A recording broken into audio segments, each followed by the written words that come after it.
Oke, selamat pagi. Assalamualaikum warahmatullahi wabarakatuh. Apakah bisa dengar ya? Bisa, Bu. Oke, baik. Bisa, Bu. Dari kemarin itu Webex trouble ya, jadi terpaksa pindah ke Google Meet. Tapi ini sepertinya mirip-mirip juga, cara pengoperasiannya. Jadi teman-teman harusnya sudah bisa juga. Meisa Zara mau masuk. Oke. Oke, cuman memang Google Meet itu kalau Bapak Ibu nggak pakai mail UGM, memang harus ada approval dari hostnya. Sehat semua? Keadaan gimana nih di seluruh Indonesia ya? Ini pada nggak di Jogja kan ini? Ya, Bu. Ya, Bu. Di Bali ya? Ide bagus Ya, di kita. saya kebetulan di Bali, Bu. Gimana Bali keadaan? Ya, Bali lagi banyak sih, Bu. Makanya kemarin sempat jadi nomor 1 kan untuk Iya, peningkatan merah jumlah ya. kasus COVID-nya. Kebetulan saya juga di kabupaten, di desa saya juga lagi merah, banyak yang kena. Oh, di mana? Kabupaten apa? Saya Kabupaten Kelungkung, Bu. Oh, di Kelungkung. Iya, jadi nggak Oh. di Kota Denpasar. Di Kelungkung itu pengelolaan sampahnya bagus loh. Ya, Iya, solid waste management ya, terkenal iya, ya di Kelungkung ya. Bupatinya yang dulu, iya. bupatinya yang dulu. Mm-mm. Itu bagus. Oke. Oke. Ya, di tempat lain gimana nih? Jogja udah jelas merah, Jogja ya kan. Sumatera ada yang di Sumatera nggak ini?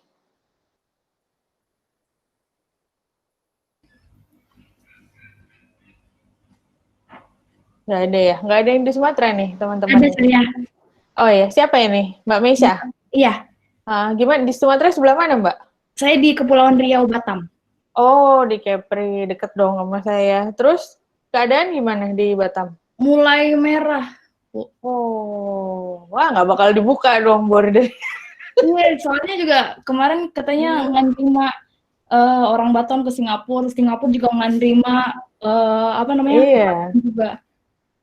iya, memang udah Singapura tuh karena Singapura udah ini Mbak, udah bersih.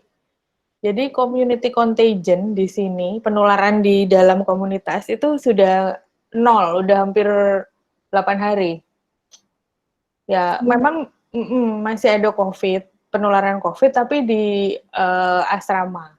Nah, jadi di Singapura itu yang hidup di asrama-asrama, dormitory itu adalah kaum pekerja migran. Biasanya dari India, dari Pakistan, dari Bangladesh gitu, yang datang ke Singapura memang dia untuk kerja konstruksi, kerja taman, bersihin sampah dan sebagainya. Itu memang bukan orang Singapura biasanya. Dan mereka di host di dormitory, di asrama-asrama gitu. Nah itu yang masih banyak sekali penularannya. Tapi mereka juga udah diisolasi, jadi nggak bisa kemana-mana juga. Dikasih makan, dikasih vitamin, tapi nggak boleh keluar kemana-mana. Dikasih gaji juga. Bagusnya karena negara kecil ya, jadi mereka masih bisa memberikan subsidi-subsidi gitu untuk yang nggak kerja. Kalau di Indonesia kan ya udah kan, kamu nggak kerja ya nggak makan gitu istilahnya.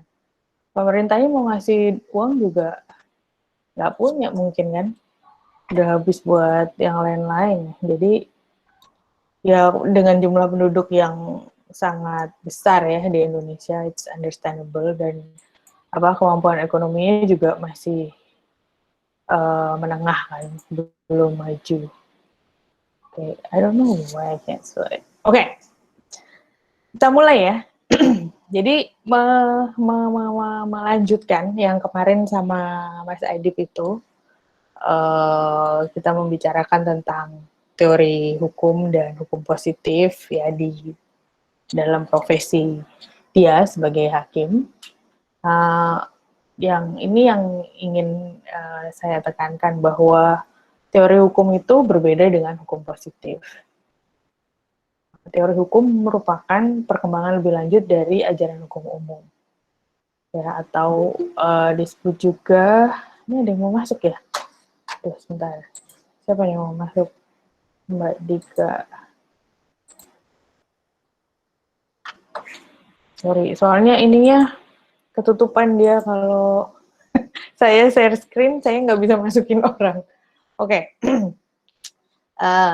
General jurisprudence. Jadi dia merupakan perkembangan dari general jurisprudence. Ajaran hukum umum adalah suatu ajaran yang bebas nilai dan tidak normatif. Dia tugasnya menguraikan gejala hukum dengan cara yang metodologik ya, dan dapat dipertanggungjawabkan.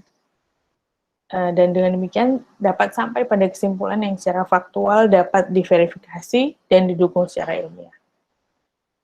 Ajaran hukum umum bebas dari segala macam subjektivitas ya pribadi atau titik tolak normatif dari kita ya, para peneliti ya, scholarnya. Jadi misalnya walaupun kita punya agama tertentu, tapi kalau kita sedang bicara tentang ajaran hukum umum atau meneliti ajaran hukum umum, itu tidak boleh mempengaruhi penilaian kita atau analisis kita terhadap ajaran tersebut. Tuh. Ajaran hukum umum itu meneliti atau berupaya menemukan apa yang sama pada semua sistem hukum dan bukan apa yang seharusnya sama. Jadi ini di dalam beberapa negara, terutama negara common law ya, ajaran hukum umum yang seperti ini, kemudian dia melakukan perbandingan. Jadi yang sama di sistem hukum misalnya di Indonesia dengan sistem hukum di Singapura atau sistem hukum di Malaysia gitu, itu kemudian mereka menyebutnya sebagai aliran comparative law, ya perbandingan hukum. Sama dengan ajaran hukum umum, teori hukum bertujuan menguraikan hukum secara ilmiah positif. Tetapi lingkupnya lebih luas dan sebagian juga tergeser atau verschoven. Nanti kita bicarakan maksudnya gimana. Karena teori hukum itu mengemukakan disiplin ilmiah positif secara lebih teoretikal.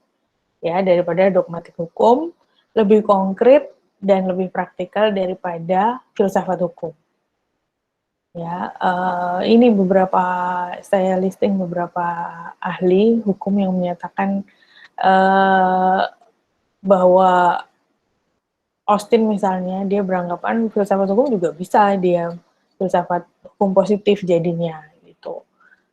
Merkel juga bilang bahwa bagian umum dari ilmu hukum itu bisa juga dibilang bahwa itu adalah dogmatik hukum dan teori hukum juga. Gitu. Sementara ada yang Stemler dia berpendapat beda bahwa ajaran hukum itu murni, ya bahwa teori hukum itu adalah ajaran hukum yang murni. Gitu. Sehingga be that as it may gitu, karena memang pendapat para ahli juga selalu beragam ya. Dibilang kalau ada dua ahli hukum dalam satu ruangan ditanyai tentang satu kasus gitu, bisa ada 4 pendapat ya, padahal orangnya cuma 2 gitu. Apalagi ini tentang teori hukum yang yang sangat luas gitu. Jadi objek dari teori hukum itu yang kita bicarakan kemarin, dia itu di dalamnya dia menyelidiki tentang struktur, asas dan pengertian dasar.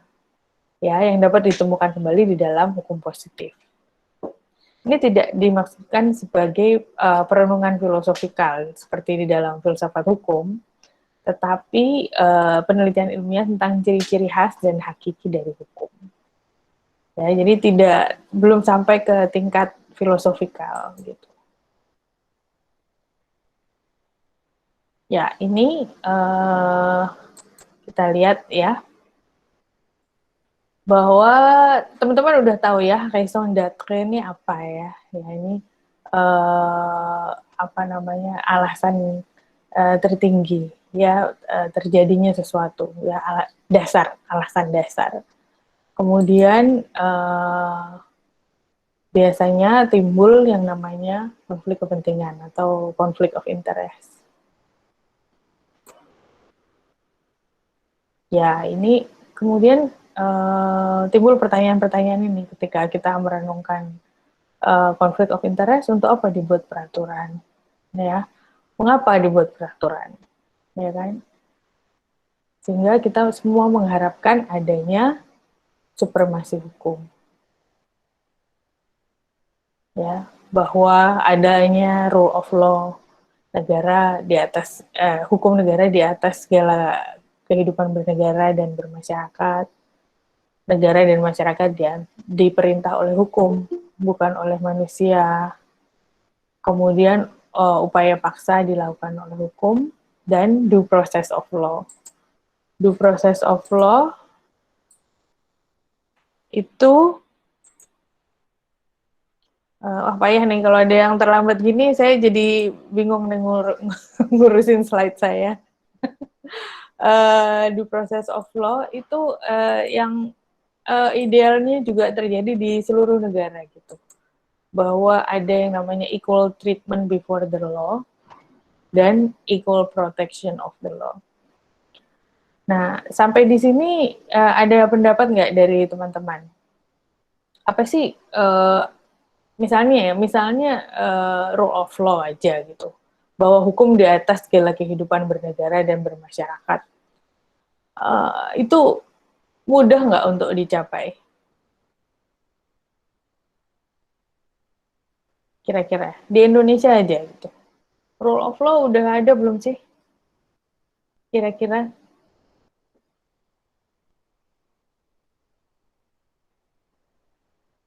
dipatuhi nggak rule of law di Indonesia? Halo, kok nggak ada pendapat ini?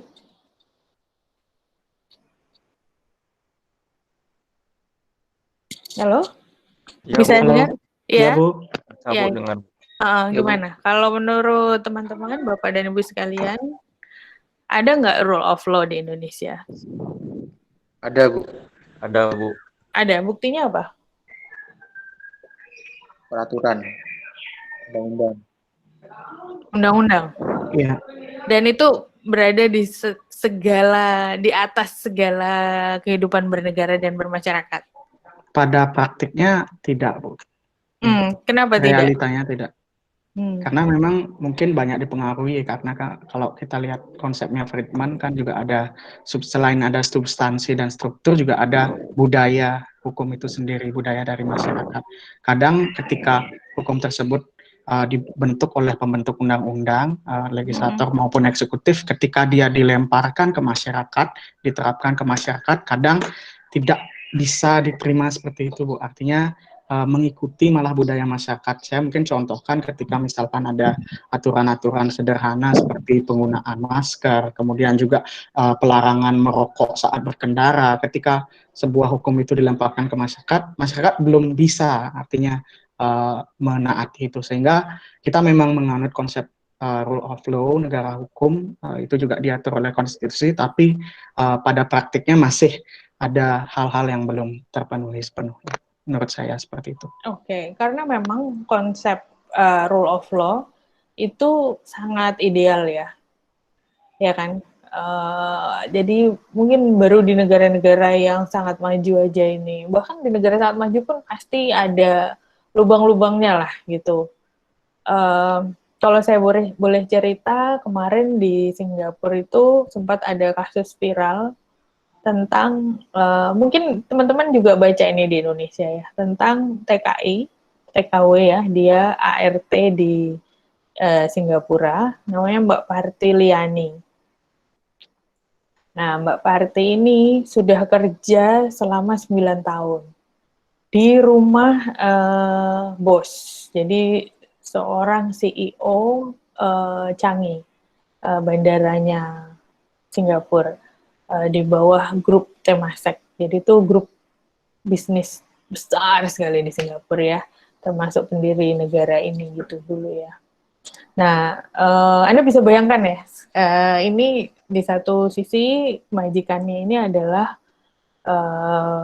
direktur yang kaya raya, mungkin gajinya itu jutaan dolar guys gitu. Gajinya itu ya karena CEO ya di Singapura itu kalau profesor itu gajinya ribuan dolar, kalau CEO tuh gajinya jutaan dolar gitu. Apalagi ini perusahaan yang termasuk sangat besar. Dan si Mbak Parti ini Mbak Parti ini gajinya ketika dia mulai itu $300 per bulan. Setelah 9 tahun kerja, gajinya menjadi $600 per bulan. Jadi Anda bayangkan dia berpisah dari keluarganya di Indonesia selama 9 tahun untuk $600 per bulan. Ya. Nah, itu untuk membersihkan dan membantu keperluan domestik keluarga majikannya ini. Ketika saya search foto rumahnya itu, rumahnya tingkat 3 gitu, kayak mansion gitu, gede banget. Saya juga nggak kebayang, waduh rumah segede gini cuman dibayar $600 per bulan ya. Tapi ceritanya itu berkembang karena pada satu saat keluarga majikannya itu minta Mbak Parti untuk membersihkan on top of their house. Jadi selain rumah yang mereka tinggal, mereka minta Mbak Parti untuk membersihkan rumah anaknya dan kantor tempat anaknya kerja gitu. Ya kan? Jadi Anda bayangin aja lah, udah capek bersihin rumah, masih ada tempat-tempat lain yang si Mbak Parti ini suruh bersihin juga. Dan tidak dibayar. Tidak ditambah lah, dikasih bonus. Awal-awal katanya dikasih bonus $10, tapi lama-lama nggak dikasih bonus gitu. Mbak Parti mulai merasa ini ya, tertindas. Lalu dia ngomong, ya udah kalau kayak gini caranya saya melapor ke Ministry of Manpower gitu, ke MOM.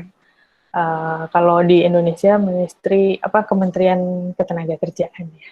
Saya lapor aja. Nah, begitu dengar seperti itu oleh keluarga majikannya ini, langsung dipecat. Mbak Parti dipecat, dikasih waktu 2 jam untuk berkemas, kemudian diminta untuk segera pergi. Nah, Mbak Parti berkemas, dimasukin ke kardus-kardus gitu ya, barang-barangnya. Atas kesepakatan, keluarga majikannya bilang nanti kardus-kardusnya itu mereka yang akan ngirim ke Indonesia atas biaya mereka. Jadi pokoknya Parti pulang aja gitu, keluar dari rumah ini gitu. Mereka nggak mau ada Parti di rumah mereka lagi. Nah, setelah itu Parti pergi. Si keluarga majikan ini kemudian lapor polisi. Melaporkan bahwa Parti itu mencuri barang-barang mereka. Ya, buktinya adalah barang-barang yang ditaruh di kardus oleh Mbak Parti ini. Ya kan? Nah, itu kemudian mereka ke polisi, dan karena itu Mbak Parti nggak bisa pulang. Karena dia punya laporan perbuatan kriminal, dia tidak bisa crossing the border untuk pulang ke Indonesia. Sehingga dia tertahan di Singapura, dipanggil oleh polisi. Nah, barang-barangnya Mbak Parti itu divaluasi atas laporan dari keluarga ini ya, keluarga majikan, mantan majikan itu, seharga sampai $50.000. Ya, $50.000 itu roughly 500 juta rupiah. Ya, Anda bayangkan kan. Bayangan Anda pasti kan barangnya kayak wow, mewah dan sebagainya gitu ya. Mungkin jam tangan Gucci kayak gitu-gitu kan. Nah, kemudian Oke, kasus bergulir ya. Pelaporannya terjadi 4 tahun yang lalu. Kemudian Parti dibantu oleh NGO migran di Singapura, namanya HOME, HOME, Migrant Economics. Kemudian dan juga seorang pengacara pro bono yang bekerja tanpa dibayar untuk membantu Parti. Di pengadilan tingkat pertama, ya pengadilan district court-nya Singapura, itu dibuka-buka gitu laporan-laporannya. Tapi karena ini kan kasusnya kan kasus keluarga yang sangat terhormat dengan kasus pembantu gitu loh. What does Parti have gitu? Nothing kan? Parti ini buruh migran. Ya wajar lah kalau dia mencuri. Ya nggak? Itu yang terjadi adalah adanya persepsi dan nilai-nilai yang sudah mungkin tertanam di belakang kepalanya orang-orang yang terkait dengan kasus ini kan. Sehingga berkali-kali juga parti juga diminta udah ngaku aja kalau Anda ngaku salah, paling Anda cuma di penjara sebulan 2 bulan, nanti dapat keringanan terus bisa pulang ke Indonesia gitu. Tapi parti nggak mau pulang gitu. Parti nggak mau pulang, parti bertahan. Dia bilang saya tidak mencuri. Saya tidak mencuri, saya tidak mencuri.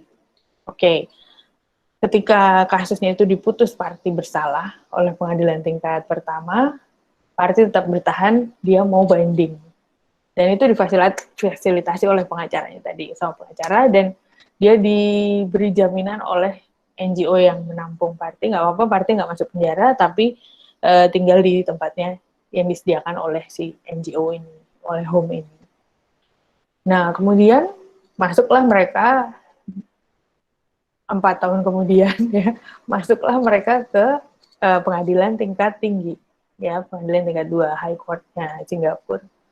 Nah, di sini pengacaranya bersikeras. Ketika kasus mau dibuka, dia minta semua barangnya parti itu dibuka toh. Ditunjukkan kembali gitu. Kenapa? Karena di tingkat 1 itu tidak dilakukan, cuma dikasih lihat foto-fotonya aja. Sekarang tunjukkan itu semua supaya Pak Hakim juga bisa ngelihat, supaya semua yang hadir bisa ngelihat. Pengacaranya itu minta gitu. Karena pengacara dan parti sudah mencoba mengingat-ingat apa sih yang dimasukkan oleh parti ke dalam kardus itu. Setelah dibuka semua dilihat satu-satu. Dan itu ada guys di ininya mereka, di websitenya Home itu. Ya, panci itu panci bekas. Ya, divaluasi oleh majikan, kemudian divaluasi oleh polisi dan pengadilan tingkat 1 itu seharga $300. Ya. Memang pancinya ada 2 gitu, tapi udah jelek sekali. Kalau saya pikir kalau di Indonesia aja mungkin dibuang gitu pancinya. Saya aja udah nggak mau pakai gitu. Kemudian ada jam tangan, memang bermerek kan, jam tangannya itu bermerek apa gitu yang mahal gitu. Tapi kalepnya udah putus tengah, kemudian udah agak pecah-pecah gitu. Ada fotonya itu di websitenya Home itu. Dan itu divaluasi $25.000 oleh pengadilan tingkat pertama. Ya kan? Dan itu terjadi ke setiap barang. Ada selimut seharga $400 gitu. 4 juta, selimut 4 juta. Mungkin kalau masih baru, bulu angsa atau apa mungkin lah. Tapi itu selimutnya udah kotor gitu. Terlihat sudah kotor. Jadi pengacaranya tuh bilang pada hakim, dengan ini di setiap dibuka barangnya pengacaranya bilang, who would steal junk? Siapa yang mau mencuri barang bekas? Nobody gitu. Jadi itu barang itu mungkin memang sudah dibuang oleh keluarga majikannya atau memang dikasihin ke parti. Karena itulah parti bertahan, dia nggak mencuri gitu. Kemudian bahkan hakimnya itu sampai mengambil juru taksir juga. Ini harganya ditaksir ulang gitu. Ini kira-kira berapa jam bermerek seperti ini, harganya berapa. DVD player dikasih harga $1.000. DVD player gitu loh. Ya kan? $100 iya kali. Ya $150 lah. Itu pun yang udah paling canggih kan. Sekarang siapa sih yang masih nonton DVD? Anyway, terus akhirnya hakimnya itu juga bahkan mengirim tim untuk melihat rumah majikan, mantan majikan ini. Dan di dalam keputusan hakimnya itu bahkan dia bilang bahwa tim memutuskan melihat dan menilai bahwa rumahnya itu sangat bersih gitu. Dia memang bukan keluarga hoarder, jadi dia tidak menyimpan barang-barang bekasnya gitu. Ya kan? Terus ya untungnya hakim tingkat 2 ini sangat objektif, kemudian dia bisa menilai dengan sangat jernih gitu apa yang terjadi dalam kasus parti. Anda tahu nggak ketika parti kemudian divonis tidak bersalah, di reverse gitu, dibalik keputusan hakim tingkat pertama, dibalik oleh hakim tingkat kedua. Yang terjadi di Singapura itu adalah apa gitu.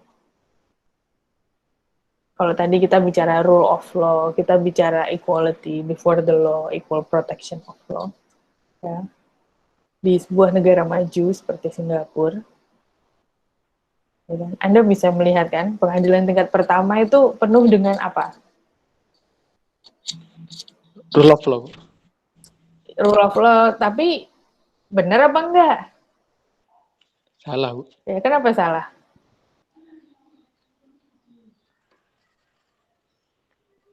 Pertimbangannya kurang matang, Bu.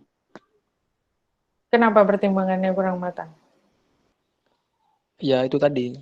Ketika pengacaranya di pengadilan tingkat kedua, dia mengatakan siapa yang akan mencuri barang-barang jelek seperti ini. Mm-mm. Jadi tidak ada pertimbangan itu di dalam pengadilan tingkat pertama. Di pengadilan tingkat pertama kejadiannya itu orang hanya polisi yang dilapori dan hakim yang memutuskan. Mereka hanya melihat berdasarkan status sosial, ya nggak? Berdasarkan ya udah ini memang kejadiannya biasanya seperti ini. Kalau ada pembantu ngambil barang ya dia mencuri gitu, ya kan? Dia tidak melakukan apa yang sebenarnya diminta oleh hukum kan, bahwa untuk melihat semuanya satu demi satu secara teliti, tidak membawa apa prejudis gitu, persepsi-persepsi yang mereka punya dari awal, ya kan? Dan itu blow up besar sekali di sini, bahwa ternyata di negara sebesar Singapura ya, yang se-develop seperti Singapura ini masih ada juga seperti itu gitu. Apa namanya, sekarang semuanya sedang diselidiki ulang, dari mulai polisinya, apa hakim yang memutuskan pengadilan tingkat 1 sampai ke Ministry of Manpower.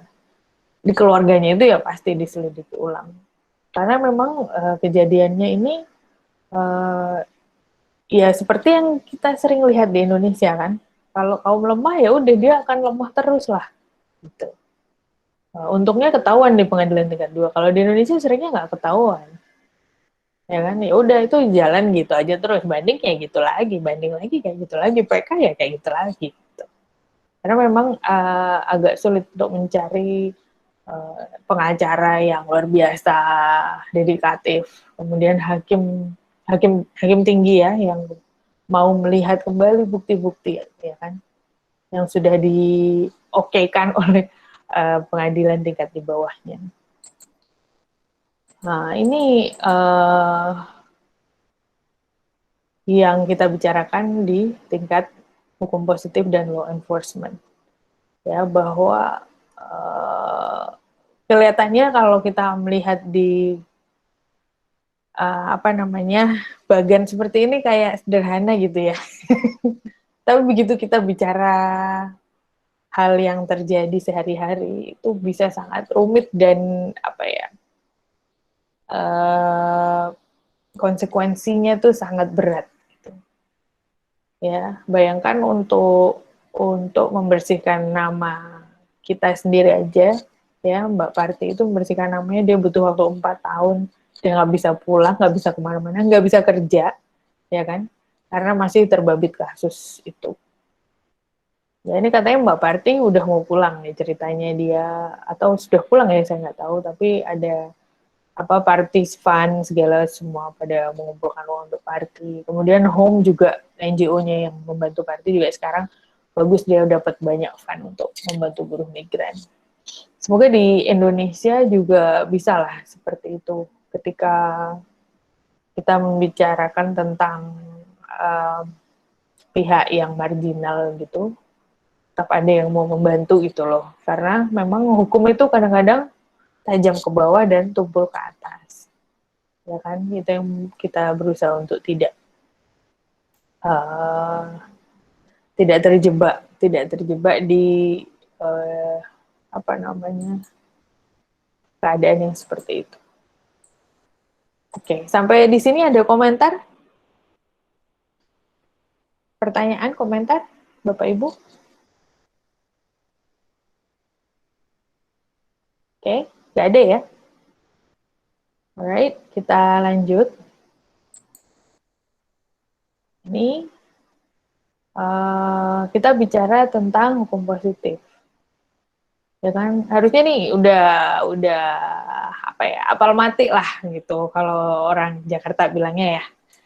Bapak Ibu karena udah ngambil S2, ini kan kita pelajari di S1 dulu ya. Pengertian hukum itu apa? Apakah hukum itu? Yuk, siapa yang bisa menjawab? Nggak usah seperti di buku, tapi yang kita tahu aja gitu. Hukum itu apa sih? Why is it important gitu? Kita membicarakan hukum dari tadi. Hukum itu apa? Aturan yang ditaati Ditaati oleh, oleh masyarakat lalu dan membentuk konstruksi sosial. oke, terus Hukum itu adalah norma atau aturan, kaidah atau norma, baik tertulis maupun tidak tertulis, yang pada akhirnya dia mempunyai sanksi yang tegas, Bu, bagi siapapun yang melanggar. Intinya begitu, Bu. jadi harus ada sanksinya. Iya, pada hakikatnya ada sanksi. Tenane, semua hukum ada sanksinya. Ada loh hukum yang nggak ada sanksinya. Ada, Bu. Ada, Bu. Makanya. Ya, ada yang lain?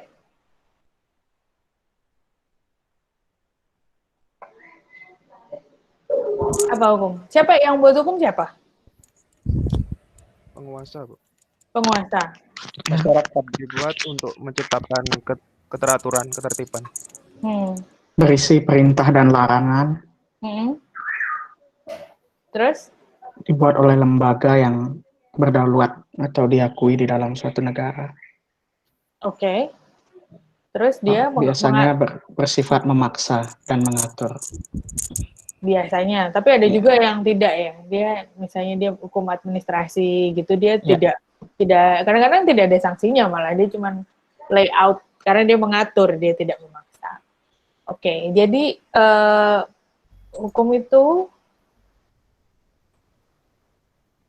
ya peraturan, kaidah dalam kehidupan bersama tentang tingkah laku dalam kehidupan itu gitu. A system of norms, tadi ada yang bilang ya norma, peraturan, that regulates behavior of man, yang mengatur perilaku manusia. Dibuat oleh siapa? Dibuat oleh manusia juga, intelligent being. Tadi ada teman-teman yang bilang penguasa, ya, yang having power over him, yang berkuasa di atas dia. Oke, kemudian sekarang fungsi. Apa fungsinya? Fungsi hukum.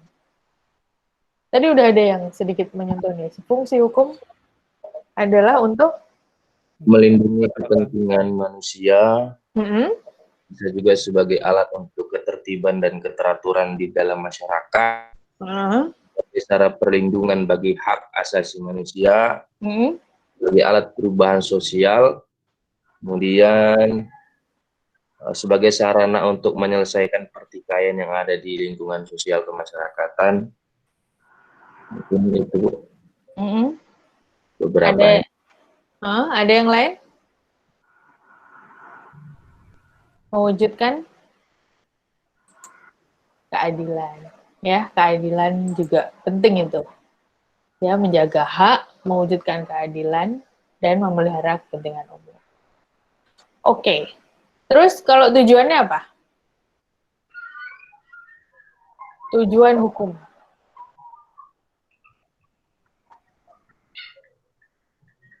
Tadi ada yang udah bilang tadi, menciptakan masyarakat, ya kan, yang tertib dan seimbang. Oke. Bentuknya apa tadi? Bentuk hukum yuk. Tertulis dan tidak tertulis. Tertulis dan tidak tertulis. Betul, tertulis dan tidak tertulis. Sifatnya? Memaksa, Bu. Memaksa. Memaksa dan tidak memaksa ya. Jadi ada dua loh. Hukum itu ada yang memaksa, ada yang tidak memaksa. Ada yang imperatif, ada yang fakultatif. Ya kan? Seperti pemilu misalnya, gitu. Di beberapa negara pemilu tuh nggak ada yang fakultatif. Seperti di Amerika yang lagi ramai. Wah, kemarin pada nonton debatnya nggak, memalukan sekali ya. Saya bukan orang Amerika aja, saya malu nonton. Apalagi orang Amerika. Tapi pemilu ada yang hak. Seperti di Indonesia itu pemilu hak ya. Anda boleh ikut pemilu, tidak ikut pun boleh. Anda tidak dihukum tidak ikut pemilu. Ya, tapi kalau di Singapura, pemilu itu adalah kewajiban. Sehingga Anda harus ikut pemilu. Kalau Anda tidak vote, Anda akan kena denda. Ya, oke. Jadi memang beda, ada perbedaan. Jadi ada hukum yang memaksa, ada hukum yang tidak memaksa. Itu jangan lupa ya, jangan selalu bilang hukum ada sanksinya, karena ada hukum yang nggak ada sanksinya. Which is fine, karena dia hanya mengatur. Tujuannya memang hanya mengatur. Undang-undang perkawinan. Apakah Anda semua harus menikah? Enggak. Anda nggak menikah juga nggak apa-apa. Tapi kalau Anda menikah, Anda harus mengikuti persyaratan yang ada di dalam UPA, ya, Undang-Undang UUP. UPA itu agraria, UUP. Kemudian isinya, ya tadi kita udah bicarakan ya, bisa larangan, bisa perintah, bisa perkenan. Oke, sampai di sini semua sudah oke ya, sudah bisa mengikuti ya. Atau ada pertanyaan, komentar? Ada pertanyaan, Bu. Oke, silahkan. Siapa ini? Muhammad Tidal Rinaldi. Oke, silahkan Mas Renaldi. Ya, pertanyaan saya sederhana. Dalam buku Jan Gitzel itu dia menyebutkan ilmu hukum itu dia bagi ke dalam 3, yaitu filsafat hukum, kemudian teori hukum, kemudian dogmatik hukum. Nah, teori hukum ini kan dia berfungsi sebagai acuan dalam dalam pembentukan hukum itu sendiri.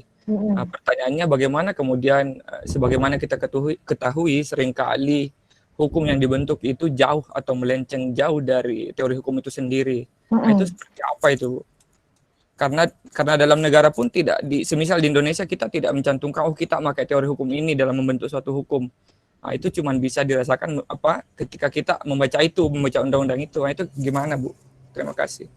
Ya, jadi sebenarnya sih di Indonesia pun ada aturannya bahwa kalau untuk membentuk sebuah undang-undang atau peraturan ya, itu harus ada naskah akademisnya. Dan di dalam naskah akademis itulah kita bisa melihat asas, prinsip, bahkan teori yang dia pakai. Yang dipakai oleh decision maker itu untuk membuat si peraturan akhirnya ini, undang-undang kayak perda kayak whatever ya. Nah, jadi kalau dibilang itu tidak tertulis, salah Mas, karena seharusnya tertulis. Cuman memang kadang-kadang orang tidak membaca naskah akademiknya, langsung baca peraturannya gitu. Apakah gitu? Apakah kemudian lalu kenapa kok melenceng? Melenceng itu ada beberapa kemelencengan ya. Ada beberapa jenis melenceng. Memang dia dari awal sudah melenceng pembuatannya ya, atau pada saat dia implementasinya melenceng. Nah, sehingga di situ kita harus jeli juga.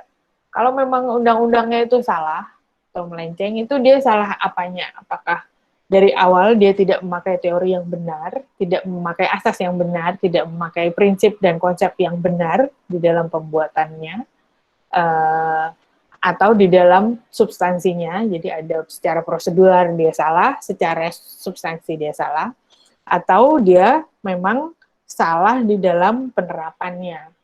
Nah, ketika salah di dalam penerapannya, itu memang di dalam sulit sekali di dalam konsep dan teori hukum kita untuk bilang bahwa nanti penerapannya adalah XYZ seperti ini gitu. Hanya bisa dikira-kira kan oleh para pembuat hukum itu loh Mas, ketika dia membuat hukumnya kan dia hanya bisa mengira-ngira. Seperti misalnya yang kemarin kita bicarakan tentang suntik tetanus ya kan, kewajiban untuk suntik tetanus kepada calon pengantin wanita, ya kan? Itu memang dikira-kira karena nanti dia akan hamil. Setelah dia menikah, dia akan hamil, kemudian dia akan melahirkan Dan ketika dia melahirkan, ya diusahakan sedemikian sehingga dia tidak terkena infeksi tetanus. Gitu. Nah, tapi ketika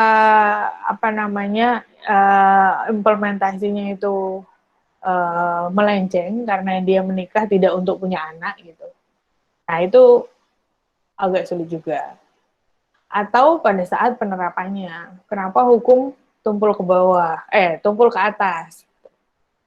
Nah, itu juga justru ada teori sendiri kan kalau seperti itu, bahwa perlindungan memang diberikan kepada kaum elitis gitu, bukan kepada kaum marginal gitu. Jadi ada banyak hal Mas yang mempengaruhi kenapa hukum itu lengkap bagus di atas kertas, tapi ketika di dalam kehidupan sehari-hari itu sangat sulit dicari hukum yang bisa merepresentasikan kehebatannya di atas kertas. Gitu ya. Gitu ya Mas Renaldi ya. Ya, Bu. Oke. Kita lanjut ke nomenklatur, kewenangan, tugas tanggung jawab, hak dan kewajiban, proses mekanisme, sanksi dan prosedur dari hukum positif. Yang pertama nomenklatur. Apa sih nomenklatur itu apa? Ada yang tahu? Nomenklatur, Bapak Ibu? Penamaan mungkin, Bu. Penamaan? Penamaan dari hukumnya itu ya? Mungkin perumusan ya? Oh, perumusan. Oh, jadi penamaan dan perumusan mungkin nomenklatur itu. Bahwa dia termasuk di mana gitu. Ya, dilakukan secara seksama, mendasar pada prinsip ilmu pengetahuan tentang persoalan yang bersangkutan, disesuaikan dengan target pencapaian dan kebutuhan implementasinya, enforcement-nya. Rumusannya menjangkau berbagai kemungkinan dan ruang lingkup, atau sampai pada habisnya masa berlaku peraturan. Nomenklatur yang dirumuskan seadanya akan mengakibatkan tertinggalnya peraturan yang bersangkutan dengan kebutuhan penyesuaian terhadap perkembangan yang terjadi. Dan sebaliknya, jika dirumuskan secara ideal, secara teoretik, dia akan menghadapi kesulitan dalam enforcement-nya, terlalu ideal, terlalu indah. Ini misalnya tentang yang paling mudah itu Undang-Undang Lalu Lintas, ya, ULLAJ, Undang-Undang Lalu Lintas dan Jalan, ya. Itu masih memakai istilah seperti STNK, PPKB, ya kan, surat tanda nomor kendaraan, buku tanda kepemilikan kendaraan bermotor, ya kan. Dan itu kan kita bayanginnya surat, Pak, berarti dia printed on paper. Buku pemilik berarti dia juga berbentuk buku kertas gitu. Padahal sebentar lagi kita udah era 4.0, Jepang udah 5.0 ya.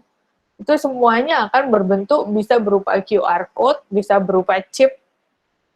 Nah, itu nanti undang-undangnya undang-undangnya harus direvisi itu. Ya enggak? Karena dia sudah kemajuan zaman sudah melaju.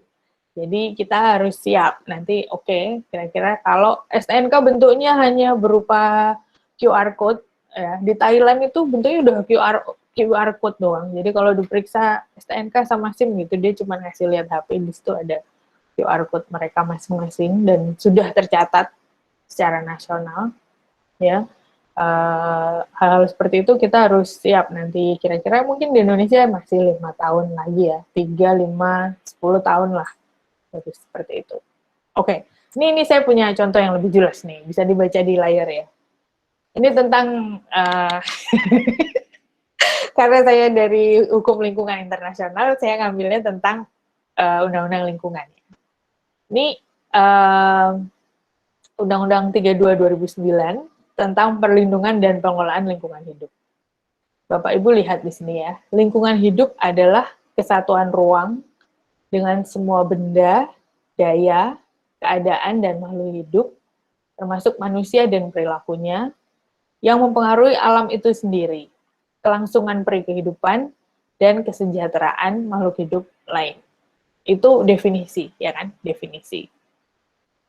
Di Thailand, ya, environment means various things of physical and biological nature. Ya, berbagai hal fisik dan biologis, ya kan, yang melingkupi manusia dan dibuat secara alami maupun dibuat oleh manusia.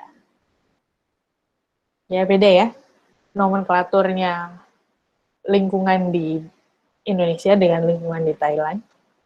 Beda lagi di Inggris, ya, British Environmental Protection Act, ya, undang-undang perlindungan lingkungan di Inggris.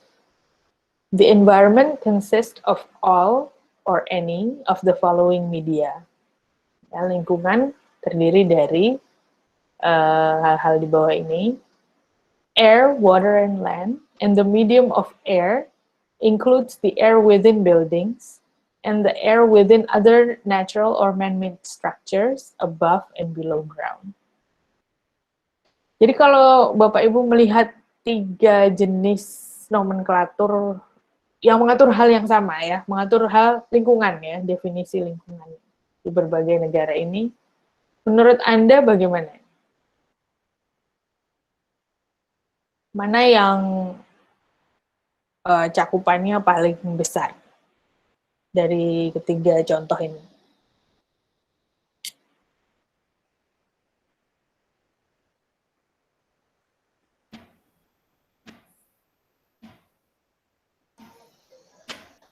Yang Thailand, Bu. Kenapa Thailand?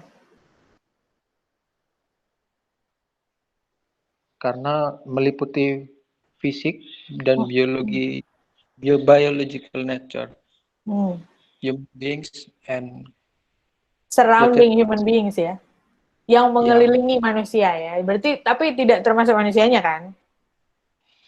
Benar. Ya, tidak termasuk manusianya. Iya.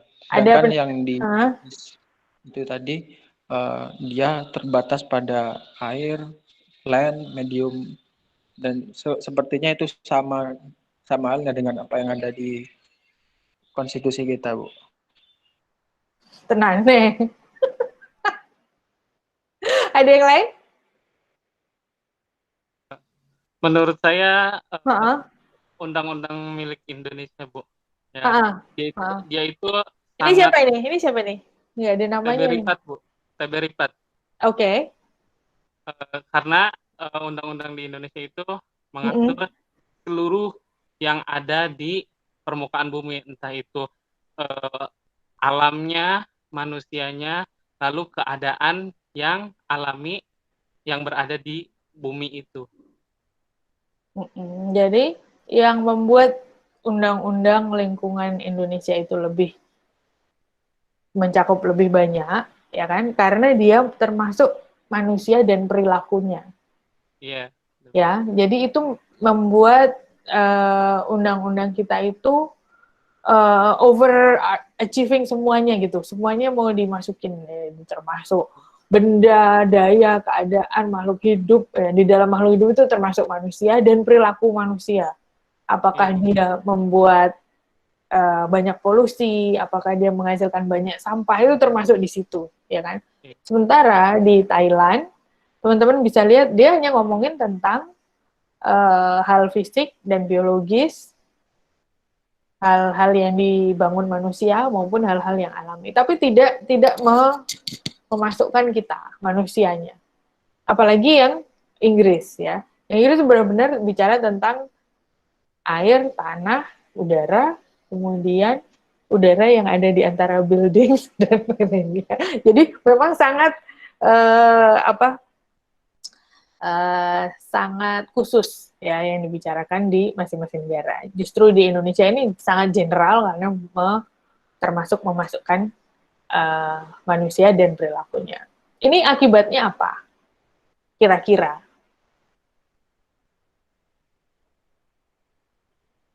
Overregulated. Maksudnya overregulated? Yang seharusnya tidak diatur sedemikian rupa kemudian hukum masuk di situ. Ada yang lain? Kalau saya mungkin lebih kepada tidak adanya kepastian hukum dan perbedaan penafsiran ya antar tiga negara ini, karena lingkup dari nomenklatur pengertian lingkungan hidup itu berbeda-beda ruang lingkupnya. Oh iya, tapi saya pikir itu nggak masalah, Mas, karena kan hukum nasional kan. Jadi di dalam negara masing-masing gitu loh. Jadi tidak, maksudnya yang diatur di Indonesia ya akan hanya berlaku di Indonesia. Yang diatur di Thailand hanya akan berlaku di Thailand. Gitu. Nah, ketika kemudian bicara tentang penerapannya, nanti misalnya di tingkat internasional ya kita akan punya payung internasional sendiri. Tapi mungkin maksudnya ada yang diatur di Indonesia, tetapi tidak diatur di Thailand gitu. Atau gimana? Mungkin seperti itu, Bu, kurang lebih. Oh, oke. Ya. Jadi memang akibatnya hal-hal yang bisa timbul itu misalnya kita bisa dari segi teori hukum ya, kita bisa melihat keadaan cara berpikir dari para pembuat hukum di negara-negara yang kita lihat di sini. Kalau di Indonesia jelas cara berpikirnya adalah bahwa karena memasukkan manusia dan perilakunya, artinya di Indonesia masih banyak terjadi perilaku-perilaku yang merugikan lingkungan seperti polutif misalnya, atau pembangunan yang besar-besaran sehingga menimbulkan banyak dampak seperti itu. Ini terutama hubungannya dengan implementasinya nanti. Ketika misalnya terjadi pelanggaran yang ada hubungannya dengan polusi, ya kan? Definisi undang-undang lingkungan di Indonesia harus mencakup manusia dan perilakunya. Karena kalau tidak, nanti yang bertanggung jawab siapa gitu istilahnya.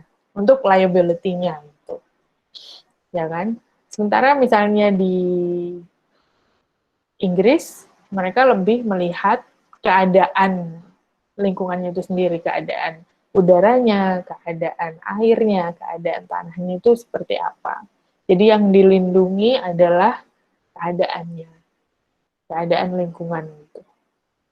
Ya, memang nomenklatur itu bisa nanti sangat menentukan pada saat implementasi enforcement dari masing-masing undang-undang tersebut.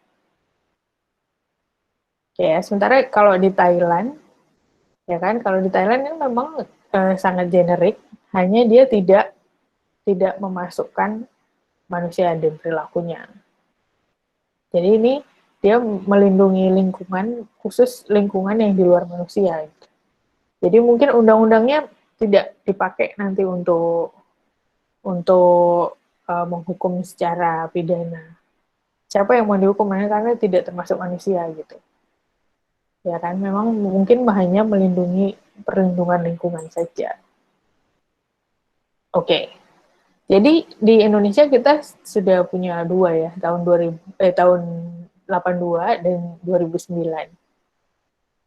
Nah, di negara yang sama pun nomenklatur untuk pencemaran lingkungan ya itu berbeda. Jadi ini yang undang-undang lama ya, UU PPLH ya. Masuknya atau dimasukkannya makhluk hidup, zat, energi atau komponen lain ke dalam lingkungan dan atau berubahnya tatanan lingkungan oleh kegiatan manusia atau oleh proses alam, sehingga kualitas lingkungan turun sampai ke tingkat tertentu yang menyebabkan lingkungan menjadi kurang atau tidak dapat berfungsi lagi sesuai dengan peruntukannya. Dan ini yang lama. Yang baru, yang 2009, pencemaran lingkungan hidup adalah masuk atau dimasukkannya makhluk hidup, zat, energi, dan atau komponen lain ke dalam lingkungan hidup oleh kegiatan manusia, sehingga melampaui baku mutu lingkungan hidup yang telah diterapkan. Oke, kalau menurut Anda, menurut Bapak dan Ibu ini bagaimana? Lebih efektif yang lama atau yang baru?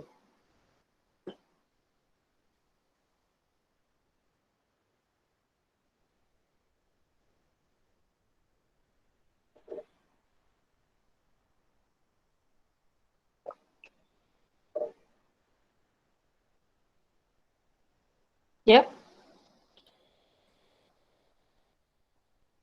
Kira-kira. Nggak apa-apa, ini kan diskusi toh. Menurut saya sama saja sih, Bu. Itu bedanya cuma narasinya di atas, yang lama itu lebih lebih panjang. Kalau saya izin berpendapat, Bu. Silakan. Kalau saya membandingkan antara dua aturan ini, undang-undang yang baru dengan yang lama, seperti mungkin contoh tadi, kalau kita lihat, kalau saya baca sepintas, ini sepertinya undang-undang yang baru menekankan pada pencemaran lingkungan yang diakibatkan oleh kegiatan manusia ya. Karena di undang-undang yang lama, saya masih baca kegiatan manusia atau oleh proses alam. Nah mungkin maksud dari pembentuk undang-undang yang baru ini mungkin menyesuaikan dengan keadaan yang terjadi pada tahun itu. Artinya seperti yang contoh yang tadi, menyesuaikan dengan apa yang terjadi sebenarnya. Mungkin pencemaran lingkungan saat itu lebih banyak diakibatkan oleh kegiatan manusia, sehingga nomenklaturnya pun akhirnya diubah di dalam undang-undang baru ini. Mungkin seperti itu, Bu, menurut saya. Kalau sepintas saya baca. Jadi melihat dari penyebabnya ya. Kalau alam, ya terus yang mau disalahin siapa gitu. Kalau manusia ini udah jelas kan yang bertanggung jawab manusia. Oke, ada lagi? Kalau menurut saya, Bu, kalau dinilai efektif yang mana, tentunya memang lebih efektif yang baru, karena di situ ada baku mutu lingkungan yang nantinya akan diatur di pasar selanjutnya. Jadi ada standar-standar tertentunya. Nah, yang lama belum ada baku mutu lingkungannya. Kalau untuk efektif, tentunya yang baru karena sudah ada standarnya. Seperti itu kalau menurut saya, Bu. Jadi nanti pada saat penerapan, kita udah tahu ya, ada standarnya nih. Dia kan kadang-kadang kayak sungai misalnya. Sungai sudah tercemar. Ya kan, kalau yang pakai pasal yang lama, itu menjadi kurang atau tidak dapat berfungsi lagi lah. Tapi betul, Bu. Nah, sungai masih ada sungainya gitu. Ya betul. Tapi memang saya dengar-dengar isu nih, maksudnya waktu S1 kan juga dapat hukum lingkungan juga. Nah, baku mutunya ini juga tidak mutu sebenarnya, maksudnya ketika pH-nya sebenarnya untuk lingkungan hidup sudah tidak bisa untuk hidup makhluk hidup, tapi di pasalnya ini masih seperti itu. Maksudnya baku mutunya kurang mutu lah, maksudnya seperti itu, Bu. Ya, kalau itu teknis ya, harusnya dia aturnya di peraturan perundangan di bawahnya, entah itu bentuknya PP atau Perda. Karena lingkungan itu sangat teknis sekali ketika kita sudah turun ke tingkat baku mutu atau standar, dia akan bersifat sangat teknis. Dan di sini memang dia merujuk ya. Jadi sehingga itu yang paling penting kalau menurut saya. Ketika lembaga yang berwenang, ya siapapun yang punya kewenangan untuk meneliti pencemaran lingkungan, dia akan punya pegangan itu. Oke, ada baku mutunya, mana baku mutunya? Oh, ini yang dibuat oleh KLHK misalnya. Atau ini yang dibuat oleh Pemda DKI Jakarta, misalnya seperti itu. Jadi baku mutunya itu yang ditunjuk oleh undang-undang ini. Tapi setidaknya pada saat decision maker, pada saat lawmaker membuat undang-undang ini, membuat pasal ini, dia sudah mempunyai bayangan gitu. Nanti akan ada baku mutu yang mengatur tentang air, yang mengatur tentang udara, yang mengatur tentang tanah, ya, yang mengatur tentang hutan misalnya, ya, sehingga bisa melihat apakah keadaan itu tercemar atau tidak. Gitu ya. Ada pendapat yang lain? Tidak ada? Kita lanjut ya. Lanjut. Ya, tadi kita juga setelah nomenklatur ada yang namanya kewenangan. Ya, kewenangan ini apa, teman-teman?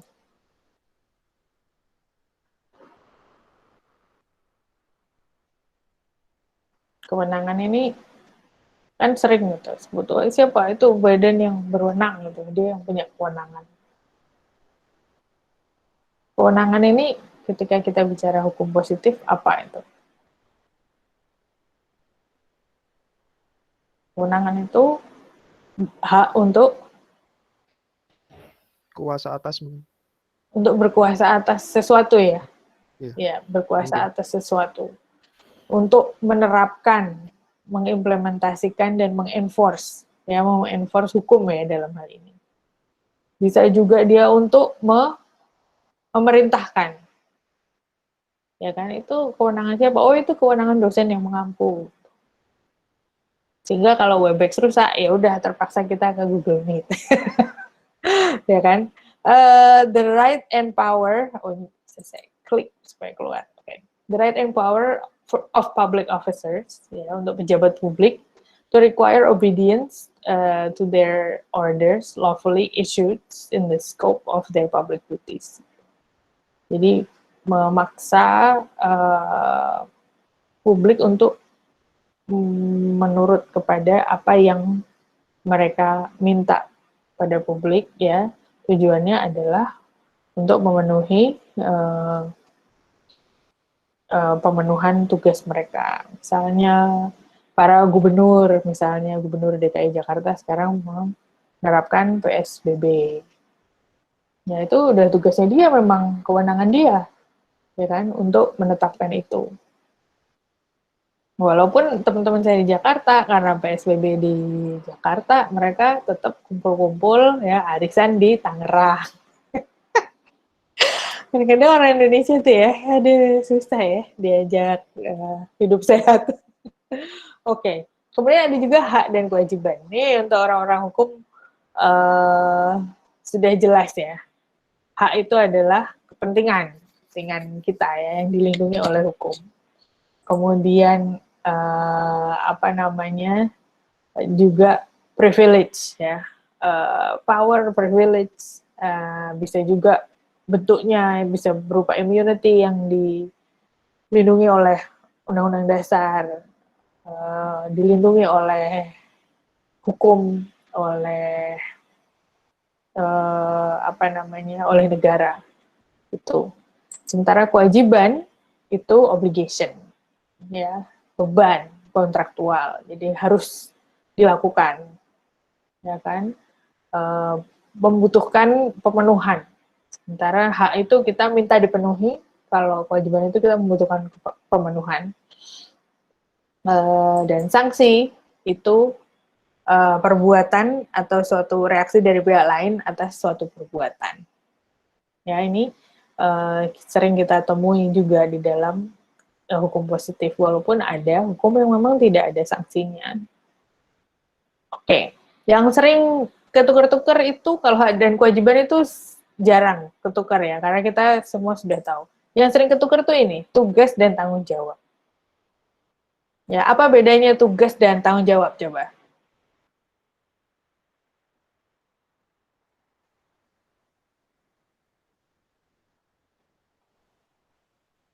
Tanggung jawab adalah suatu hal yang tidak perlu ada perintah, namun dia memiliki kewajiban untuk melaksanakannya. Sedangkan tugas harus berdasarkan perintah, dan apabila di luar dari itu, maka tugas itu bisa gagal atau dinyatakan salah. Begitu, Bu. Oh, jadi kalau tanggung jawab itu bukan tugas, tapi kalau tugas bisa tanggung jawab. Kalau dia diberi tugas, dia ada tanggung jawabnya gitu kan?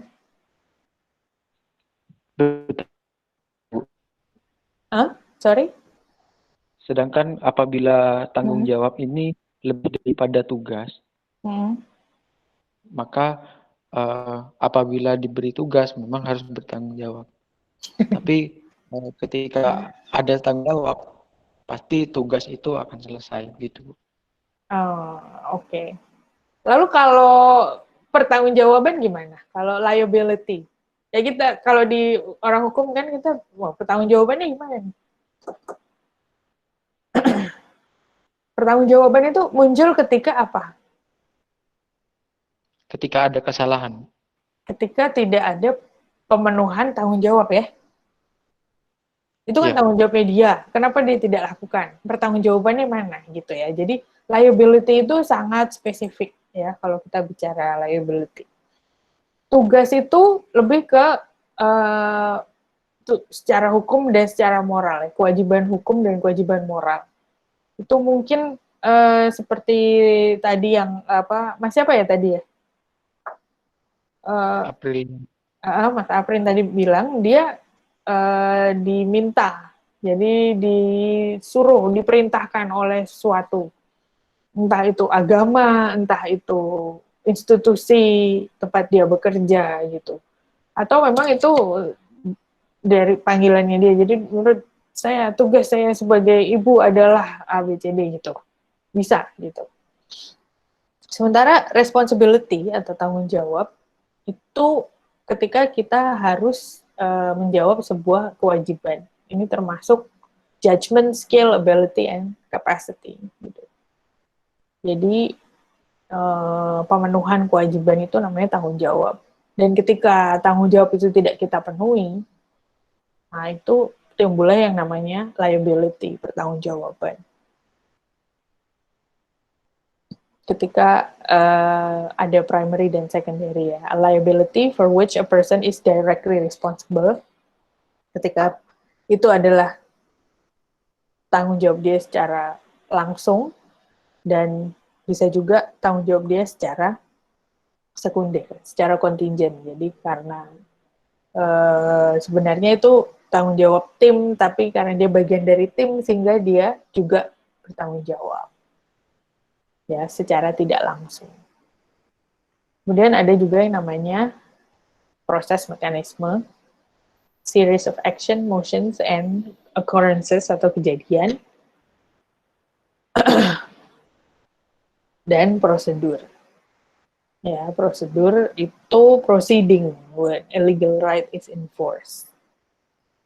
Jadi harus sesuai dengan langkah-langkah yang ada.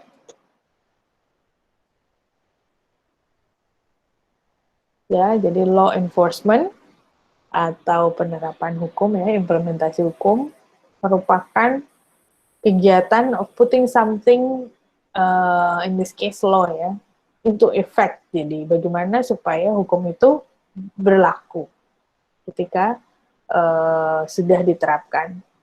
Dan ketika kita minta untuk masyarakat memakai masker tapi tidak ada law enforcement-nya, ya udah, ya tinggal hukum itu tinggal hukum, tidak ada enforcement, ya tidak ada giginya gitu. Tapi kalau misalnya di Singapura ada yang namanya citizen enforcement. Jadi negara meminta warga negara untuk ikut menjaga ini. Misalnya saya jalan-jalan melihat, kan suka jogging ya, pagi jogging ya. Kalau jogging itu boleh nggak pakai masker.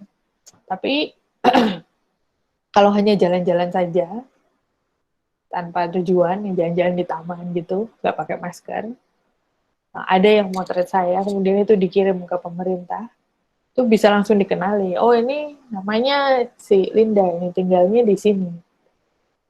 Bisa langsung didenda juga. Dan itu kalau di Indonesia bisa diberlakukan sebenarnya bagus ya. Jadi ada enforcement-nya, nggak usah hire satpam atau satpol PP untuk mencari orang-orang yang tidak pakai masker. Ya udah, sesama aja, sesama kalau tidak pakai masker silahkan di foto. Tapi ya mungkin facial recognition AI-nya belum secanggih yang ada di Singapura, sehingga mungkin banyak halangannya. Bisa jadi. Ya. Kemudian hukum itu harus dilaksanakan. Ya, dalam keadaan normal ataupun damai, ataupun karena adanya pelanggaran hukum, atau dalam keadaan darurat juga.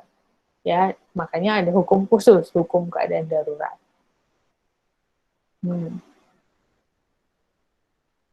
unsur dalam penegakan hukum adalah kepastian hukum, kemanfaatan hukum, dan keadilan hukum. Ini kemarin sudah dibicarakan ya oleh Mas Adib ya. Jadi kita untuk hukum positif, bahasan kita cukup sampai di sini saja. Oke, ada pertanyaan? Dari teman-teman? Saya ada pertanyaan. Ya, silahkan. Mas Renaldi. Ya, terima kasih. Ini mungkin agak kembali ke pertemuan awal ya Bu, pertanyaannya. Bahwa di awal disebutkan teori hukum itu bisa berupa konsep, kemudian bisa sebagai sebuah proses. Nah, pertanyaan saya, proses teori hukum ini seperti apa? apakah semua yang bersifat positif yang kemudian bisa dijadikan teori hukum atau bagaimana? Karena semisal kita melihat Indonesia, khususnya dalam proses pembuatan undang-undang, seringkali legislatif itu melakukan hal-hal yang tidak sesuai dengan peraturan. Nah, ini kan kacau ketika proses ini bisa dijadikan sebagai teori nantinya. Nah, yang saya tanyakan itu di situ, proses hukum itu bagaimana di situ, seperti apa sih proses hukum itu bisa dijadikan sebagai teori hukum? Terima kasih. Oke. Jadi itu untuk menjawab itu kita harus bicara tentang hubungan-hubungan antara berbagai hal ini. Ada dogmatik hukum, ada sosiologi hukum, ada teori hukum, kemudian ada hukum positif. Jadi kemarin kita baru bicara tentang asas hukum, kemudian hari ini kita bicara tentang hukum positif. Ya, kita ada waktu nggak sih? Nggak apa-apa ya, kita kan 3 SKS ya. Kita bisa lanjut untuk membahas tentang ini mana nih? Aku mau nge-share kok nggak bisa nge-share. Sorry ya, agak gaptek. Tentang hubungannya teori hukum dengan dogmatik hukum, sosiologi hukum, dan filsafat hukum. Ya. Jadi, apakah semua hal yang terjadi di masyarakat itu bisa dijadikan teori hukum? Saya pikir tidak, ya kan? Jadi, teori hukum itu dibuat oleh ahli-ahli hukum pada saat dia berusaha untuk menjelaskan fenomena tertentu. Ya, jadi apakah fenomena itu kemudian bisa diangkat dijadikan sebuah teori?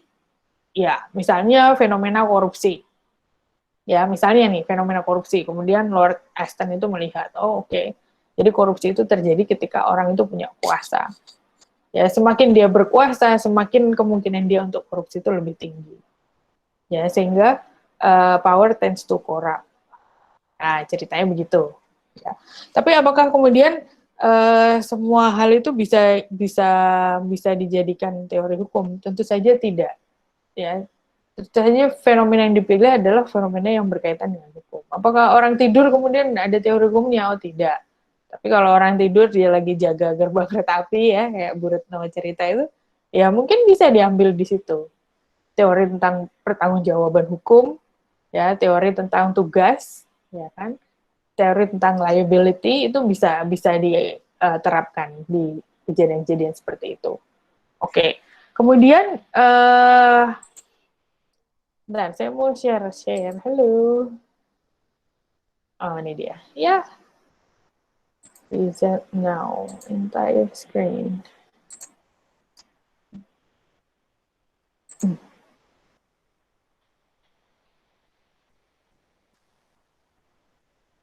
Udah kelihatan belum ya? Kelihatan, Bu. PowerPoint kelihatan ya? Oke. Jadi, di dalam urutan knowledge ya, ini dogmatik hukum ini jauh datang sebelum teori hukum. Jadi mereka berusaha untuk memberikan deskriptif dan preskriptif. Dogmatik hukum ini bukan ilmu yang netral dan bebas nilai. Ya kan? Ini mungkin yang sering dikatakan oleh Mas Renaldi tadi, kalau penerapannya itu bersifat sempit bagaimana ya? Karena dia menurut paham ini paham dogmatik hukum. Dia ilmu hukum dalam arti sempit, sehingga objeknya terutama itu hanya tentang hukum positif, yang tertulis saja gitu, yang sedang berlaku saja, tidak melihat akibatnya seperti apa, tidak melihat sejarahnya seperti apa. Jadi dia hanya berkonsentrasi kepada what it is now gitu. Sistem konseptual hukum dan putusan hukum yang bagian intinya ditetapkan atau dipositifkan oleh para pengemban kewenangan hukum dalam satu masyarakat tertentu. Ya, dia artinya sempit.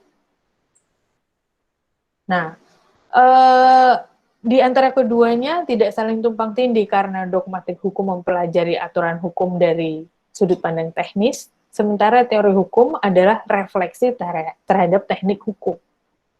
Ya, dogmatik hukum bicara tentang hukum, teori hukum bicara tentang ilmuwan hukum bicara tentang hukum gitu. Jadi emang benar ketika kita bicara teori hukum itu kita bicara seperti sapi mengunyah makanannya. Jadi dia dikunyah, dia makan rumput kan, dikunyah, kemudian ditelan, kemudian dia muntahkan lagi, dikunyah lagi. Ya itu, kita ngomong yang kedua kali itu, Mas. Jadi kita naik ke atas, kemudian ke atasnya lagi. Memang bikin muntah-muntah sih. Teori hukum itu bikin muntah-muntah. Karena tidak terarah pada penyelesaian masalah hukum konkret.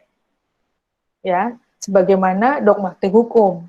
Dogmatik hukum itu, ini gimana caranya supaya bisa selesai? Oh, kayak dibuatkan solusinya ini, dicarikan pasalnya, gitu.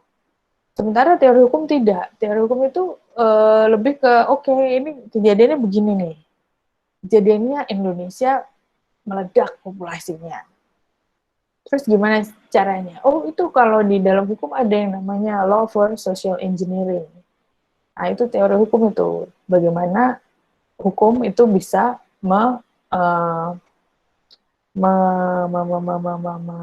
membuat keadaan sosial sedemikian rupa seperti yang kita inginkan. Oh gitu ya, ada ya itu. Oh, bagaimana penerapannya itu loh for social engineering? Oh, bisa ini kita buatkan begini-begini gitu.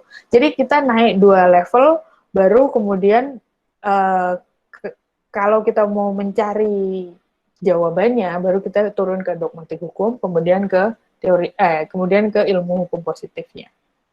Ya, oke. Itu baru dogmatik hukum nih, Mas, ya kan? Kemudian bagaimana dengan filsafat hukum?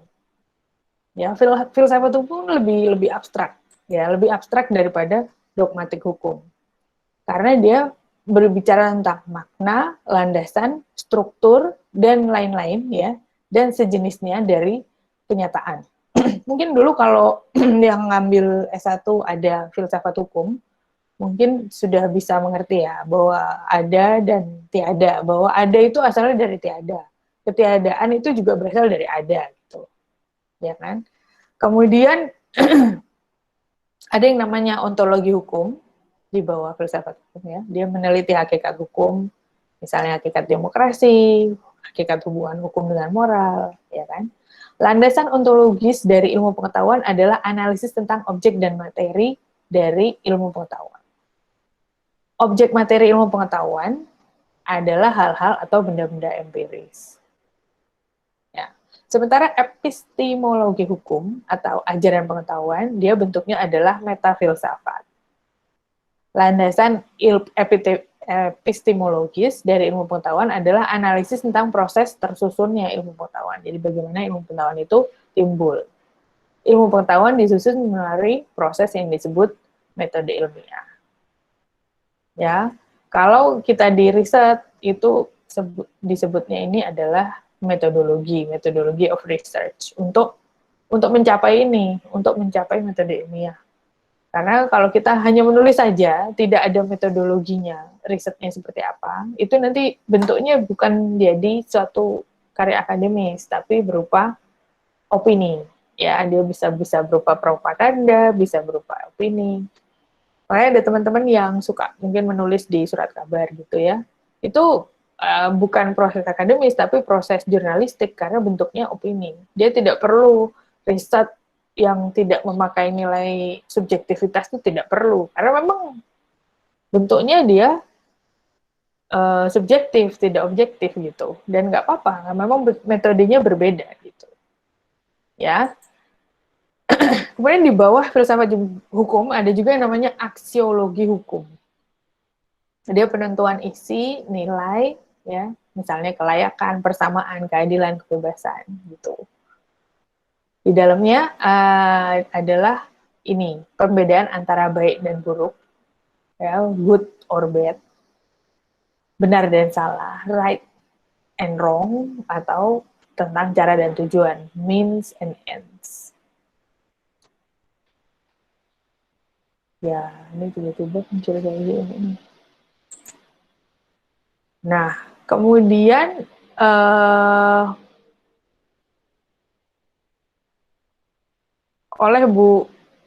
oleh ini Surya Sumantri ini, oleh Prof. Surya Sumantri, teori nilai yang berkaitan dari pengetahuan yang diperoleh itu adalah aksiologi hukum. Dia lebih berkonsentrasi kepada etika. Ya, karena kalau etika kan begitu ya, baik dan benarnya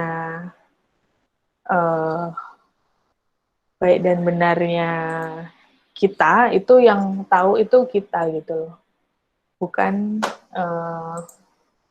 bukan orang lain, karena yang bisa mengukur hanya kita. Oke. Kemudian sekarang filsafat hukum dengan teori hukum. Ya, hubungannya itu seperti apa? Teori hukum mewujudkan sebuah metateori berkenaan dengan dogmatik hukum. Jadi di atasnya dogmatik. Filsafat hukum memenuhi fungsi dari metadisiplin berkenaan dengan teori hukum. Secara struktural, teori hukum terhubungkan pada filsafat hukum dengan cara yang sama seperti dogmatik hukum terhadap teori hukum. Jadi atas bawah atas gitu. Filsafat hukum merupakan metadisiplin berkenaan dengan teori hukum. Filsafat hukum sebagai ajaran nilai dari teori hukum. Bahwa filsafat hukum sebagai ajaran ilmu dan teori hukum, dan sebagai ajaran ilmu pengetahuan, untuk mewujudkan metadisiplin berkenaan dengan teori hukum tidak memerlukan penjelasan lebih jauh, karena filsafat hukum mengambil sebagian dari kegiatan teori hukum itu sendiri sebagai objek studi. Ya, filsafat hukum dapat bersifat rasional hanya atas dasar kriterianya sendiri, yang keberadaannya dapat didiskusikan. Sebaiknya teori hukum itu rasional, atau harus berusaha rasional, atas dasar kriteria umum yang dapat diterima semua orang. Mungkin ini lebih bisa dimengerti ya. Ketika kita bicara tentang manusia, ini masih belum sampai teori hukum ya, karena ini masih di atas dari teori hukum. Ini bicara tentang filsafat hukum. Nah, dia mulai dengan keheranan atau kekaguman, kemudian perenungan, kemudian filsafat. Nah, disinilah kemudian filsafat itu terbagi menjadi ontologi, epistemologi, dan aksiologi yang kita bicarakan tadi. Ya, ini ontologi ada metafisika umum, metafisika khusus, kemudian apa itu sesuatu, penggolongan sesuatu, keberadaan sesuatu sifatnya. Aksiologi tadi etika dan estetika. Dan di sini muncullah filsafat hukum. Kita lihat sifat dan manfaat dari filsafat hukum. Ini dia, holistik, mendasar, spekulatif, reflektif kritis, disiplin, dan berupaya untuk kesempurnaan. Ya, dia memang agak mengawang-awang gitu jenisnya. Tapi memang diperlukan kadang-kadang hal-hal yang seperti itu. Karena kalau tidak ada yang berpikir secara filosofis, nanti dasar itu nggak ada yang dapat gitu. Kalau Bung Karno dan kawan-kawan tidak berpikir tentang filosofis dasar negara ini, mungkin susah juga gitu kita bisa memeras jadi Pancasila itu seperti apa gitu. Ya. Oke. Kemudian cabang yang lain dari tadi filsafat hukum, sekarang sosiologi hukum. Ya, ini dua hal yang berbeda ya. Sosiologi hukum adalah teori tentang hubungan antara kaidah hukum dengan kenyataan masyarakat. Jadi dia khusus yang langsung gitu dengan kenyataan masyarakat. Ada sosiologi hukum empirik dan sosiologi hukum kontemplatif. Dia memberikan dasar pada fungsi hukum sebagai tadi social engineering, ya, sarana social control dan social engineering. Nah, Anda bisa lihat karakteristiknya. Dia memberikan penjelasan mengenai praktek hukum, baik penegak hukum ataupun oleh masyarakat. Misalnya sekarang terjadi disruptif, ya, keadaan itu disruptif. Sebelum ada COVID-19, yang ramai itu adalah timbulnya disruptif di segala hal, termasuk ekonomi, termasuk transportasi, ya kan? Karena adanya perkembangan teknologi yang sedemikian cepat. Tapi kita juga harus bersyukur, karena dengan adanya keadaan darurat seperti COVID-19 ini, kalau tidak ada teknologi yang disruptif, mungkin kita nggak bisa kuliah gitu. Karena pertemuan face-to-face masih dilarang, kemudian terjadi tingkat penularan yang tinggi, dan sebagainya, ya kan? Dengan disruptif ini justru menyelamatkan kegiatan, ya kan? Berbagai kegiatan tetap bisa diselenggarakan. Sosiologi hukum tidak melakukan penilaian terhadap hukum. Perilaku yang menaati dan menyimpang dari hukum sama-sama merupakan objek pengamatan yang setara. Sosiologi hukum tidak memberikan penilaian, melainkan mendekati hukum dari segi objektivitas semata dan bertujuan untuk memberikan penjelasan terhadap fenomena hukum yang nyata. Ya, jadi ada fenomena hukumnya, dia langsung menjelaskannya secara kemasyarakatan, sosiologis kemasyarakatan.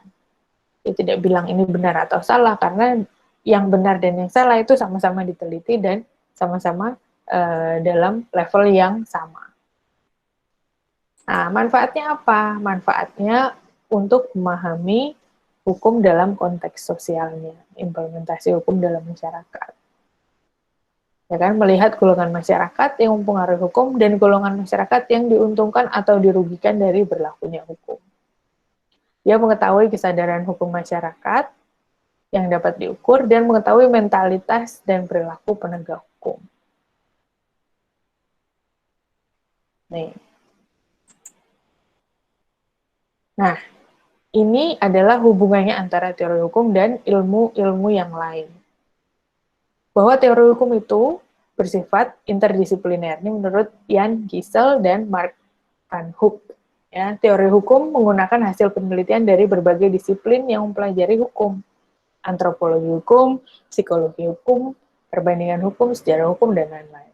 Dia mengintegrasikan antara disiplin satu dan lain, maupun antara disiplin tersebut dengan dogmatik hukum dan filsafat hukum. Antropologi hukum yang meneliti tentang pola sengketa dan penyelesaiannya pada masyarakat sederhana maupun masyarakat yang sedang mengalami modernisasi. Psikologi hukum, yaitu cabang ilmu pengetahuan yang mempelajari hukum sebagai suatu perwujudan dari perkembangan jiwa manusia. Ya, ternyata sangat penting ya psikologi hukum ini ya. Kemudian perbandingan hukum yang merupakan cabang ilmu pengetahuan yang membandingkan sistem-sistem hukum yang berlaku di satu atau beberapa masyarakat, dan sejarah hukum yang mempelajari perkembangan dan asal-usul daripada suatu hukum, sistem hukum, suatu masyarakat tertentu. Asal-usulnya seperti apa, apakah dia seperti hukum adat misalnya, dia bermula dari cerita, legenda, kemudian ditularkan secara verbal terus-menerus, ya kan, tidak tertulis dan sebagainya, tetapi tetap mengikat seperti itu. Jadi ada berbagai macam hal yang kita rangkum di dalam teori hukum karena dia memang interdisipliner. Tidak bisa teori hukum hanya ilmu hukum saja, karena nggak mungkin kita melihatnya bagaimana masyarakat, fenomena di dalam masyarakat gitu berlaku, kemudian dasarnya apa? Dasarnya apa, bagaimana caranya, konsepnya seperti apa, asasnya bagaimana, kemudian kita naik lagi ke atas. Oh oke, berarti itu teorinya berdasarkan apa yang terjadi, dan ini penjelasannya itu seperti ini. Nah, dan itu tidak gimana ya? Dia tidak seperti bahwa dia akan teori hukum itu bisa diperas setelah ada fenomena. Gitu. Tidak selalu seperti itu juga. Bisa jadi teori hukum itu dia merupakan perasan dari beberapa fenomena gitu. Seperti itu. Jadi memang dia bukan seperti matematika. Jadi nanti kalau keadaan di masyarakat seperti ini, kemudian sosiologi hukumnya menjadi seperti ini, berarti teori yang harus ada adalah teori ini. Itu enggak. Bisa jadi ada satu fenomena kecil, tetapi teori hukumnya banyak, bisa jadi seperti itu. Atau satu teori bisa menjelaskan berbagai fenomena. Itu juga bisa. Begitu ya. Ada pertanyaan atau komentar untuk filsafat hukum, dogmatik hukum, dan sosiologi hukum?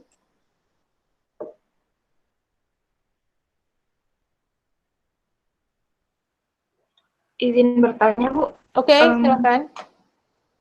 Tapi ini terkait hukum positif tadi, Bu. Hukum positif, oke. Jadi saya masih bingung terkait perbedaan hukum positif itu dengan legalisme hukum. Apakah hukum positif itu berarti semua hukum yang dilegalkan atau dikodifikasikan? Dan apa ada hukum positif itu sendiri yang tidak dilegalkan atau bagaimana, Bu? Maksudnya dilegalkan itu menurut Anda apa? Disahkan, Bu. Disahkan ya? Disahkan oleh siapa? Oleh pembuat hukum misalnya. Oleh pembuat hukum ya. Jadi kalau kita bicara tentang hukum adat misalnya, menurut Anda itu termasuk hukum yang dilegalkan atau tidak?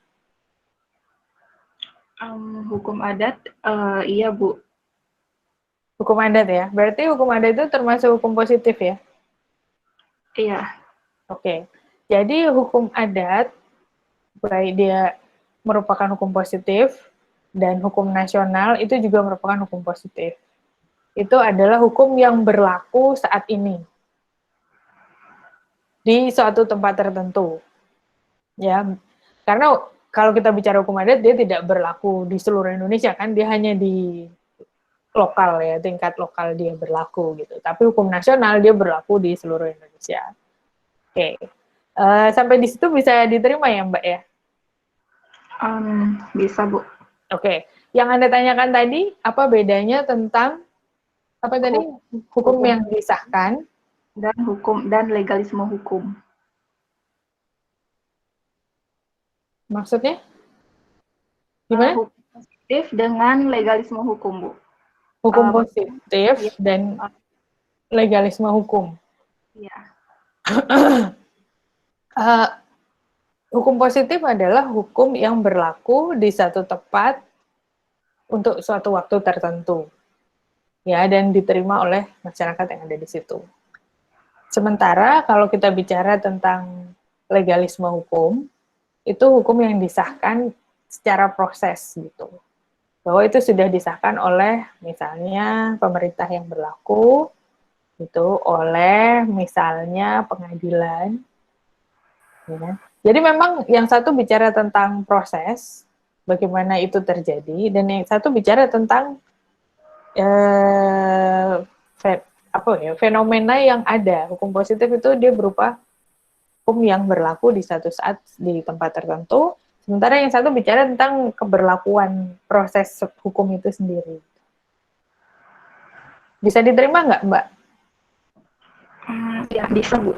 Sama ya. Jadi memang mungkin objeknya sama-sama hukum, tapi yang satu bicara tentang hukum itu berlaku di sini oleh ini, dan saat ini berjalan. Yang satu bicara tentang ini, hukum ini dilegalisir atau dibuat berlaku oleh pemerintah oleh raja oleh siapa yang berwenang gitu. Jadi memang bicara tentang hal yang sama, tetapi yang satu bicara keberlakuannya, dan yang satu bicara tentang fenomenanya itu sendiri. Gitu ya? Iya Bu, terima kasih Bu. Oke, ada yang lain?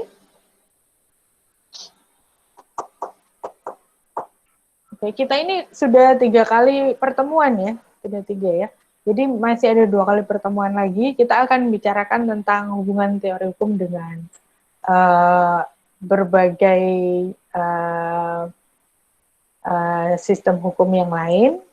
Kemudian nanti setelah itu Pak Jeto akan masuk ke teori hukumnya sendiri. Dia akan bicara tentang berbagai teori hukum modern, teori hukum klasik, dan sebagainya. Itu nanti setelah mid semester ya, setelah pertengahan semester, baru nanti Anda akan membicarakan mengenai hal-hal itu.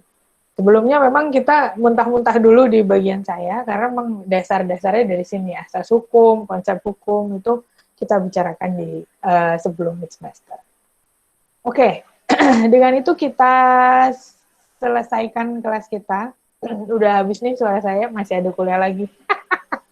Gak apa-apa, namanya juga ini ya, namanya kerja keras sebagai kuda. Kita lanjut minggu depan. Anda mungkin sudah bisa mulai melihat ke Elisa. Di situ saya minta masukkan paper yang 5 lembar untuk dikumpulkan pada saat mid semester. Nanti itu dan keaktifan Anda di kelas ini merupakan bagian dari nilai sebelum mid Anda. Nanti nilai itu akan saya berikan kepada Pak Jato, kemudian Pak Jato akan melengkapinya sehingga Anda akan punya 100% nilai dari kelas teori hukum. Biasanya begitu. Oke, kita tutup kelas kita. Jumpa lagi minggu depan. Tetap sehat ya. Wassalamualaikum warahmatullahi wabarakatuh. Waalaikumsalam. Salam, Terima kasih Bu. Ya, sama-sama. Ya, ketemu minggu depan ya. Baik, Bu.